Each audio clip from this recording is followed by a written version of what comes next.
बाकी versus Saitama versus Mash, battle of strength. अगर इन तीनों की फाइट होती है तो कौन जीतेगा और किसमें ज्यादा पोटेंशियल है? इन तीनों एनिमे के कैरेक्टर के पास वो एबिलिटी है जो इनके यूनिवर्स में और किसी के पास नहीं है, बाकी को छोड़कर। ये नेपो किड है और इस वीडियो में हम ये जानते हैं आखिर इन तीनों में से ज्यादा स्ट्रेंथ किसके अंदर है और लड़ाई के वक्त कौन जीत सकता है।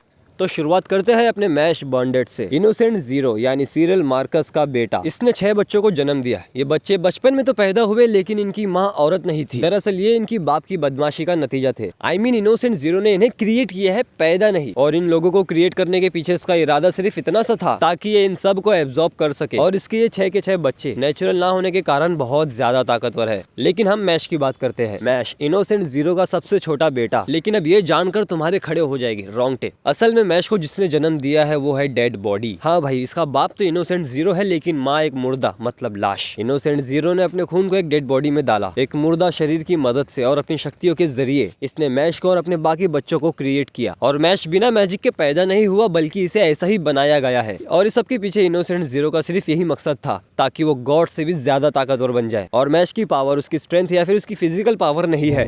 मैश की असली काबिलियत इनोसेंट जीरो ने बताई थी। इसका ये कमजोर शरीर इसकी इस बेहिसाब ताकत को झेल नहीं सकता और इसलिए इसे मैश चाहिए। इनोसेंट जीरो की बात से ये तो पता चलता है कि मैश का शरीर इतना ज्यादा ताकतवर है कि वो इसकी बेहिसाब ताकत को आराम से झेल सकता है। और यही है मैश की खासियत। मैश का शरीर उस खाली ग्लास की तरह है जिसमें जितनी शराब डाल सकते हो डालो। मतलब भले ही इसके पास मैजिक नहीं है लेकिन इसका शरीर किसी भी मैजिक से कहीं ज्यादा बढ़कर है। तो अब बात करते हैं ह्यूमन गॉड साइतामा की। साइतामा के बारे में हर कोई सब कुछ जानता है। कोई इसे मैट्रिक्स में रहने वाला ग्लिच कहता है तो कोई एलियन। लेकिन साइतामा से रिलेटेड एक पॉपुलर थियरी ये है, गॉड ने जब ह्यूमंस और एलियन सभी को क्रिएट किया था तब उसने सबकी पावर पर एक लिमिट लगा दी थी ताकि कोई भी गॉड से ज्यादा ताकतवर ना बन सके। और सब ये जानते हैं कि इसने ये सब अपने मजे के लिए किया था। लेकिन साइतामा ने इस लिमिट को तोड़ा, किसी ग्लिच के कारण नहीं बल्कि अपने डेडिकेशन के कारण। पहली बात तो यार साइतामा की एक्सरसाइज, 100 स्क्वाट्स, 100 पुशअप्स, 100 सिटअप्स और 10 किलोमीटर रनिंग। अगर ये ट्रेनिंग तुमने अपने पहले दिन में पूरी कर ली तो मुबारक हो, यमराज खुद तुम्हें लेने आएंगे। अगर तुम्हारी किस्मत अच्छी निकली और ये ना आ सके तुम्हें लेने के लिए तो इस ट्रेनिंग को कंप्लीट करने की वजह से तुम्हारे गोटे भी तुम्हारा साथ छोड़ जाएंगे, जैसे साइतामा के बाल ने उसका साथ छोड़ दिया। हाँ, मैं हूँ गंजा।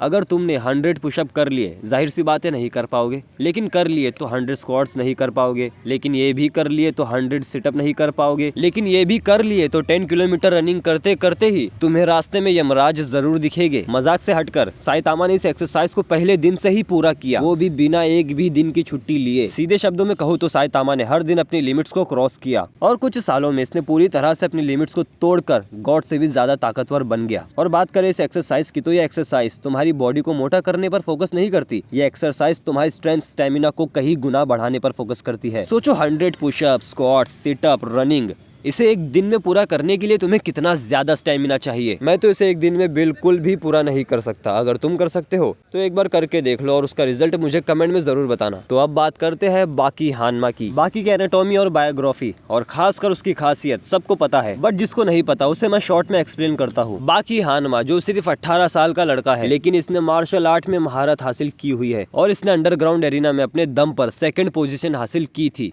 फर्स्ट नहीं, क्योंकि फर्स्ट पे इसका बाप यूजिरो हानमा है और बाप के आगे किसकी चली है। और ये बाप बेटों के बीच जब लड़ाई हुई थी तो उसका नतीजा भी तुम्हें पता है। बाकी डीमन बैक एक्टिव करने के बाद भी हार जाता है और इसके बाकी राइन के मांगा चैप्टर्स भी आते हैं और मैं उसे एक्सप्लेन करता रहता हूँ। तो तुम चाहो तो बाकी हानमा के लिए मेरे चैनल को सब्सक्राइब कर सकते हो। अब बात करते हैं डीमन बैक सिर्फ हानमा ब्लड वालों के पास ही क्यों है, तो इसका जवाब भी हमें मिलता है पास्ट में। बाकी के हर एक पूर्वज के पास डीमन बैक थी लेकिन ये डीमन बैक हमेशा से उनके पास नहीं थी। मतलब वो भी आम इंसान थे क्योंकि इसके पूर्वज समुराय थे। और तुम जो सोच रहे हो ये सही है, बाकी जो है समुराय के खानदान से बिलोंग करता है। लेकिन हम मुद्दे पे आते हैं। इसके पूर्वजों को पता नहीं कैसे लेकिन डीमन बैक के बारे में पता चला और इन्होंने कठोर तपस्या की इसे पाने के लिए और आखिरकार अपनी लाख कोशिशों के बाद इन्होंने इसे अचीव कर लिया। और यही खासियत अब अपने बाकी के पास है। और ये डीमन बैक बाकी को एक नॉर्मल ह्यूमन से सुपर ह्यूमन बना देती है। लेकिन अब बात करते हैं बाकी वर्सेस साइतामा वर्सेस मैश की फाइट होती है तो कौन जीतेगा। तो जाहिर सी बात है बाकी विद डीमन बैक के साथ भी अपने साइतामा को हराने की कोशिश करे, उसके बावजूद भी ये साइतामा को नहीं हरा पाएगा और मैश का भी यही हाल होगा, तो जीतेगा साइतामा। लेकिन इसका मतलब ये नहीं है कि ये दोनों कैरेक्टर वीक है।